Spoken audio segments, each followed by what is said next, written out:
Social worker पिंडी भटियां राय आसिम अली खल्ड की town committee पिंडी भटियां के chief executive officer Ikramullah Sindhu साहब से खुशगवार मूड में अहम मुलाकात का अहम मकसद तहसील पिंडी भटियां के मसाइल को हल करवाने के लिए छोटी सी कोशिश जारी। सबसे अहम मसला जो कि दरपेश आया उसको हल करवाने के लिए इकरामुल्लाह सिंधु साहब से मुलाकात की। वो मसला गवर्नमेंट गर्ल्स हाई स्कूल पिंडी भटियां जो कि मेन बाजार में वाक़ है। इस दौरान जब लड़कियों को छुट्टी होती है तो वहां पर बहुत ज्यादा रश बन जाता है, लड़कियों को गुजरने में मुश्किलात का सामना। याद रहे इससे पहले इस मसले पर DSP Pindi Bhattian, DSP traffic police Hafizabad और ट्रैफिक पुलिस के बहादुर ईमानदार ऑफिसर अशरफ साहब से मुलाकात के बाद खुसूसी बातचीत हुई और इस सिलसिले में डीएसपी ट्रैफिक पुलिस को दरखास्त भी दी।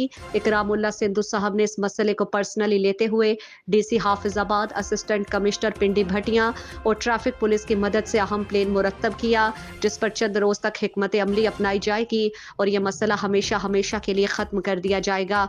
जो हिकमत अमली नहीं अपनाएगा उसके खिलाफ कानूनी कार्रवाई अमल में लाई जाएगी। इकरामुल्लाह सिंधु साहब आजिजाना मिजाज और दिली लगन तहसील पिंडी भटियां के लिए काफी मुफीद रहेगी। ऐसे अफसरान कम पाए जाते हैं जो अपनी ड्यूटी को ड्यूटी समझते हैं, अपना ज्यादा वक्त फील्ड में गुजारते हैं। इकरामुल्लाह सिंधु साहब ने सोशल वर्कर पिंडी भटियां राय आसिम अली खल्ड और उनकी टीम के लिए नेक ख्वाहिशात का इजहार किया और उम्मीद की कि ऐसे ही फलाही कामों में बढ़ चढ़ कर हिस्सा लेते रहेंगे। इसके अलावा सफाई के मामलात पर बातचीत हुई और फौरी एक्शन लेते हुए हल करने का हुक्म दिया।